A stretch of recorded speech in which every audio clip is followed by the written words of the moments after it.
Si Moises sa unang pagbasa, siya maoy nanudlo or katikista ngadto sa mga nasod sa Israel. Nya ang iyang gitudlo nga ang balaod sa Ginoo ilag yung sundon kanunay aron dili sila mga matay. So kanindi ang mga katikista dili na ni sila mamatay. Kay nagsunod man sa balaod sa Ginoo niya, nagtudlo pagyod. Din agi na mga matay. Gilingay mong tupad. Ing na sugot ka, di na ka mamatay. Di na ka mamatay.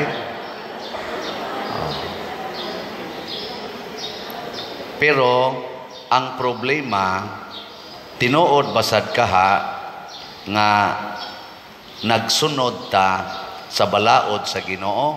Kay matod parabas Ginoo, matod pa ni Hesus sa Ebanghelyo, kinsa tong magsupak bisan sa gamay lang kaayong kudlit sa balaod, nya manudlo pagid sa uban niini, mahimong iwit sa gingharian sa langit. Pasabot dili makasud og langit. Kita kusog ra ba kay tang mutudlo og mga inusab-usab na nga balaod sa Ginoo? Sama pananglitan niingon ang Ginoo, pasaylua ang nakasa nimo og kapituan kapito. Kita mo ingon masata, ayaw kay mag-anad man na. Imo ginasiyang kanang mga tulo kasala o na imo na ginasiyang disiplinahon. Naa dinas balaod sa Ginoo. Naawa. Wa. Nya kamo mga katikista di mo manudlo ana. Oh, kusog kay mong manudlo. Kanang ningon ang Ginoo nga kung kamo magpahulam ayaw na mo paningil og bayad. Kita mo ingon man dita, dili kanang hatag-hatag na kanang huam bayaranan gina. Naade gingon ang Ginoo ana. Wa no. Nya wa mo maningil sa utang. Maningil, mga patyon no nasad mo. Himong iwit sige harias langit. Tuman nagyod ang tanan laging kudlits balaod lagi. Kanang ningon ang Ginoo kung tamparoson imong pikas aping ipatamparos lang sang pikas. Unsa man nanudlo mo ana. Kinsa dinhing katikistahan ang imong anak or imong apo gikas pagkagamay pa hangtod karon, sigihan gyud nimo ingon nga dai dong kuan gyud ha pagbantay gyud kung naa gani mo tamparos nimo ayaw likay ipatamparos lang sang pikas. Kinsay nagtudlo ana? Oh, tanawa. Pulos gyud mo mga patyonon. Oh, naigpeligro kay maghimo-himo man ta mingon ta naay human rights. Naay human rights, ikiha ginang mo among-among nimo kanang mo bully-bully nimo diha sa eskwelahan, hala i-report dayos principal haron matagam na. Wa oy, ningon ang Ginoo, basli og kaayo ang naghimog dautan nganha kanimo. Iampo ang nagtunglo kanimo. Di ba? Mao man na. Kinsa dinhing katikistahan nga okay ra gyud ninyo og mga bit inyong banata sa kamot. Nawa gyapon. Mao na ini isa-isa sa kamot. Pero ni ana iyang isa di ko pwede. Ang iyang isa sa kamot ba ana sa to padili pwede. Mao na kinahanglan kaayo ta og renewal sa atong pagkuas Ginoo. Unsa may tumong nga gusto magyud ni Kristong tumano nato ang iyang kasuguan, tungod kay ang iyang sugo, ang iyang mga pulong naghatag og kinabuhi, naghatag og kaluwasan. Way laing pulong dinis kalibutan nga maghatag og kaluwasan ang pulong ra gyud Ginoo. Muna kay karon ubay-ubay man mo dinhi mga katikista nga nagkatigom, haom sa kaayo nga si Kristo nihisgot nga manudlo gyud ta. Pero ang atong itudlo mao ang balaod sa Ginoo nga atong gituman. Importante kaayo nga mutuman o sa atas balaod o na ta mutudlo. Kay igo ratang mutudlo, di ta ka maong mutuman, wa tay kapuslanan. Oh. Giling nga imong tupad. Ing nasugod karon. Ing na ba? Sugod karon, sugot na tagsagpaon. Ing na ba imong tupad na sugod karon, sugot na tagsagpaon. Nya musanong gani ing na congratulations. Daghan ra ba kay ninyo, wag yun manglingi. So, klaro kay tanan. Mga sagpa. Diri sa atong tubag sa Salmo, nag-ingon, dayga ang Ginoo o Jerusalem. Kaning Jerusalem, mauni ang symbolic nga lugar or katawhan nga gipili sa Ginoo og lugar diin ang Ginoo makaplagan.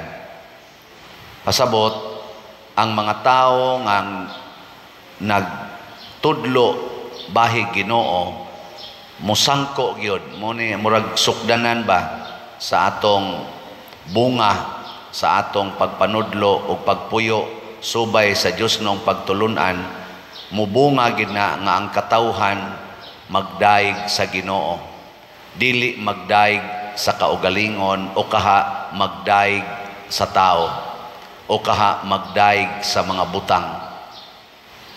Kinsa maro inyong sige hagdaig, ang Ginoo o ang mga dato? Ha? Ang Ginoo o ang mga dato? Mayo. Lingi ako no imong tupad. Ing na nakadaig ka sa akong naong. Ang imong tupad ba, ing na nakadaig ka sa akong naong? Nganong wa man mo manglingi? Kay wa man ka kakita nga kana deng imong tupad, image and likeness of God. Gusto lang ka nga ikaw ra gyud daygon. Dili na importante kung daygon ta, kay kung dili sila mudaig nato pasabot, wa sila magdaig sa Ginoo. Pero ikaw nga gisaway, sige gyud daig nila. Sige daig kay bisan pag nanaway na nimong tawhana, bisan pag nagdaot na nimo, bisag dili pa mo pasudlon ana sa eskwelahan, usahay. Kasabaan pa mo kung musud mo dito. Image and likeness magyapon sa Ginoo. Bisan pag ang iyang naong mura nagyawa, pero mao man kina ang image and likeness of God. Imo ginang i-magnify. Mao bitaw si Kristo o ang mahal nga Birhen Maria nagdaig kanunay sa ilang isig katao. Wa gid ta kadungog nga si Kristo mitamparos og iyang isig katao o kaha iyang gitulisok o gipakauwawan ang iyang isig katao nga tungod kay naglagot siya. Bisan kadtong nagtamparos niya, naglatigo niya, nagluwa sa iyang naong, naglansang niya sa cross, wa gyud niya kasuki. Nga naman, si Jesus nakakita kanunay sa naong sa Ginoo diha sa matag usa kanato. Bisan pas labing makasasala nga tao sama ni Judas Iscariote nga mibudhi niya gihigugma gyapos Ginoo.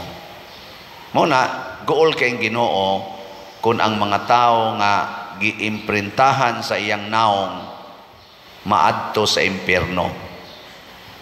Gool kay siya, kay magdaman sa iyang naong nya masunog ra mas kayo ang iyang naong. Murabag litrato sa inyong gimahal sa kinabuhi, panalitan litrato sa imong mamag papa, nagpabilin siyang litrato pero gisunog sa imong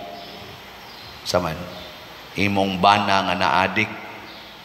Unsa may imong bation kung sunogon ang litrato sa imong ginikanan, sa imong bana or sa imong asawa? Mahiubos gyud ka. Pero ang yawa na ning kamot nga kining mga naong nga apil na ning naong sa Ginoo niya nagwali karon, masunog gyud unta didto sa iyang gipreparar nga hudno pinaagi sa mga sala.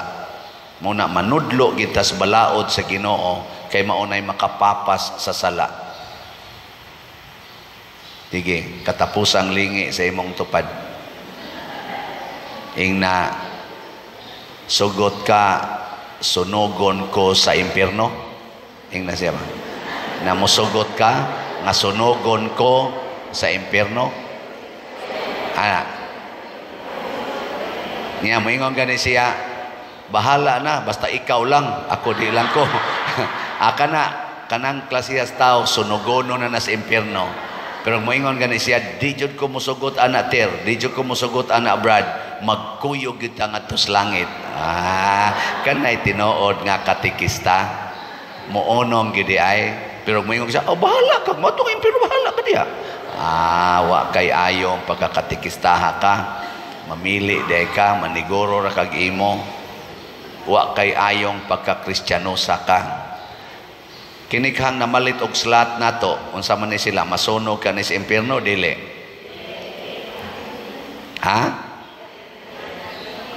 Kamo hinay kay mo motubag kay wa man mo mamalit, no? Pero namalit pa lang gid unta mo. Kusog ta mo motubag. So ako moingon jud ko kaning namalit og slots, kandidato o kandidata na nis langit. Nga naman, gigamit nila ilang kwarta para sa simbahan.